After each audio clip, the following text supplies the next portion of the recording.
When you look back on the Florida film and how you guys handled Anthony Richardson, what coaching points from that game are brought into this game with Jaden Daniels? The similarities. That's a great question. They're very similar, different body types. Obviously Anthony a little heavier. He's in the 230 plus range.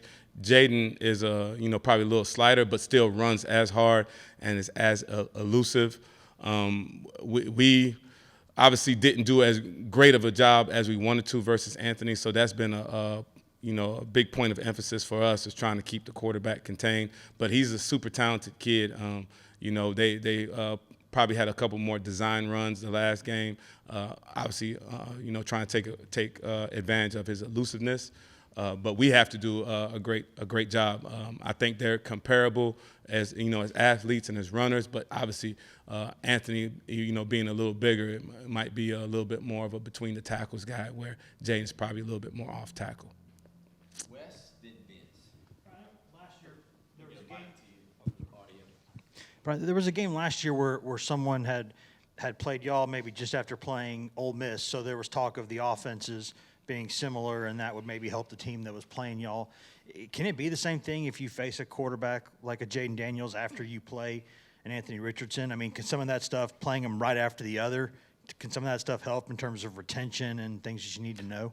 Obviously there's carryover. Every week you expect it to be some carryover. I'm not telling you anything you don't know. Most people watch film and they try to take advantage of what they see was a possible weakness from the previous opponent. So anything that they thought the opponent did well, I'm pretty sure they'll try to capitalize on in some way. So there's always things that we have to get corrected. So we always look at ourselves first and what we can correct. But obviously with another athletic quarterback, we feel like we have some things in place to try to contain them. But, a lot of their plays, just like Richardson last week, come off of broken plays. That's what makes those guys specials. They have design runs, but, if it's a pass play and it turns into a scramble scenario, you get a chance to see some of their athletic ability. So, you can practice and plan for it, but when you have, high-level athletes like, obviously Richardson and then the Daniels kid this week, you have to be able to, overcome some of those broken plays when there was a pass play that was actually called. Two things, ask them separate. One, out of some of those breakdowns defensively in the passing game against Florida, how much of that responsibility came on your group with the linebackers and pass coverage? I always say it's everybody's responsibility. Everybody sees the DBs that's, obviously in the one-on-one situation with the ball get thrown down the field, but they don't see, if there was a pass rush error up front, a blitz error from a linebacker, or some of the underneath coverages that we were in and we didn't do a good job. So we take full responsibility because there was a couple of times there were blitzes that weren't, executed at a high level, and then we gave the quarterback, too much time to sit in the pocket, or it was a scramble scenario where we didn't do a great job of latching. So it's always all 11. I know everybody sees the end result, but we always put it on the entire defense. Like I said, the best pass defense, in the world is a great pass rush. So we are trying to hone in on that and do a better job in that regard. And we have to do a better job linebacker-wise as far as some of our underneath coverages. And what do you see from LSU's running backs you'll be going up against? The running backs are super talented. I think it's one of the better groups that we played. So far going into Game 5, as a collective group, they rotate three guys. The young man that took the majority of the reps the first couple of games, Goodwin, is out. But between the Emory kid, the Williams kid, and obviously Noah Kane, I think they're all interchangeable, all run, extremely hard. They're downhill. They break, a lot of arm tackles, and, they're going to be a big-time challenge for us. And the part about them, they're integral part of the passing game. They like to get those guys the balls in the flats and, let them, do their work, like almost an extended handoff. So it's going to be a challenge because they're going to test us from sideline to sideline, but they do run hard. They're a good group. Jimmy and Brent. Coach, I forgot what game I was watching, but there was a team that was going against a mobile quarterback, and they told all the defensive linemen, don't rush beyond the quarterback to contain him. Is that a philosophy that you believe in? We always talk about rush lanes with our D linemen, and I can't just say the D line, linebackers and the DBs that blitz. That's like I said, another point of emphasis where we want to be a pressure team. So we don't necessarily want to, have a fence at the line of scrimmage because we don't want to give them a lot of times. But we do stress the rush lanes. We're not rushing past the quarterback or giving up inside gaps. So that is something we talk about all the time, and that is a point of emphasis this week. So we are going to try to keep him in the pocket. I mean, obviously that's easier said than done because he's so talented, but that is a point of emphasis for us in trying to stay in front of him and not end up, behind him in our pass rushes. Coach, with the fact that the RPO stuff, mobile quarterbacks, balls in a flat to receivers, a downhill run game, how hard in college football right now is playing the linebacker position with the way the game's played?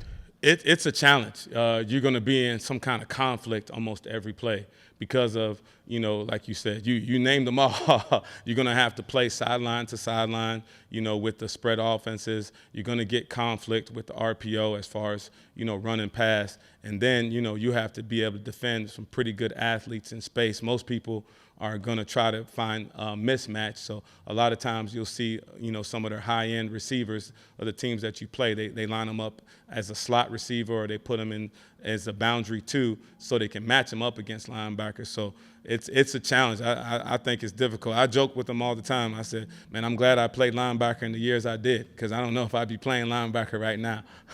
But, it's part of the job description. And I think we got some high-end guys that are athletic enough and, play the game the right way that, they put themselves in position to make plays and give us an opportunity to play good defense. Coach, with Elijah Herring, it looks like he's sort of played sort of a situational role the first few games of the season. How's he done in that role, and how's he sort of coming along, maybe being expanded and maybe getting some more regular rotational snaps? It's all, everything is earned. We try not to give anybody anything. He earned the spot when we go into our 4-3 package to be the Sam linebacker, and that's kind of his role right now. And he's still growing as a, every down stack Mike linebacker. Still some of the youthful mistakes show up, which is to be expected. But he plays the right way, plays with a lot of energy, and he's getting better every week. It's just, how it is. Sometimes it's like rookies in the NFL. There's a reason they don't play a lot, same reason with freshmen in college. That experience means a lot, and every day he's getting better, but there's always, there's one or two things you got to keep working on, and I think with experience and time, he's going to be, very, very good. Like I always say, you want him to be, perfect yesterday. That's how us, coaches are. But it's a process. It's a process. But he's got a great attitude and is getting better every day. Great question. He stole mine. But to go off of that, when you see him get his first sack at the Akron game, what kind of emotions does that make you feel when you see a guy get his first career sack and you get to go over and talk to him about it? I don't think I've ever had that question before. For myself, individually, I'm always happy for all these guys. I think college football now, we ask so much of these kids 24/7. It's almost a full-time job, and it's nothing different than what's going on around the country. So when they are able to have some success and go out there and, in front of, a packed stadium and make those kind of plays, I'm the happiest guy in the building because I feel like that they've earned it. Football is a tough sport for tough people. It's not for everybody. So when they can go out there and make plays and, play at a high level, I'm the happiest guy in the building. Sometimes it doesn't look that way, obviously, but, I'm always 100% for these kids because I know how much time and effort they put into, trying to be the best players they can be. Coach, going back to Brent's question about how versatile offenses are, right now with linebackers, is it more important to have play recognition as opposed to great speed? Obviously, as a coach, you want both, all right? You want both. I always say this with kids, players that have great speed. The speed is beneficial when you have great play recognition. If you're a very fast player and you're going the wrong direction, you're going further away from the play. So we want to have both. So play recognition is always going to be, at the premium as far as when you're dealing with linebackers. Obviously, play recognition, and you top that with high-end athletic ability and speed, you're going to see it and get there faster, which makes the defense better. But, that play recognition part is always important because, like I said, if you're a great athlete and your eyes are in the wrong spot and you're going in the wrong direction, you're just getting to the wrong spot faster. Thank you, Coach. All right. Thank you, guys.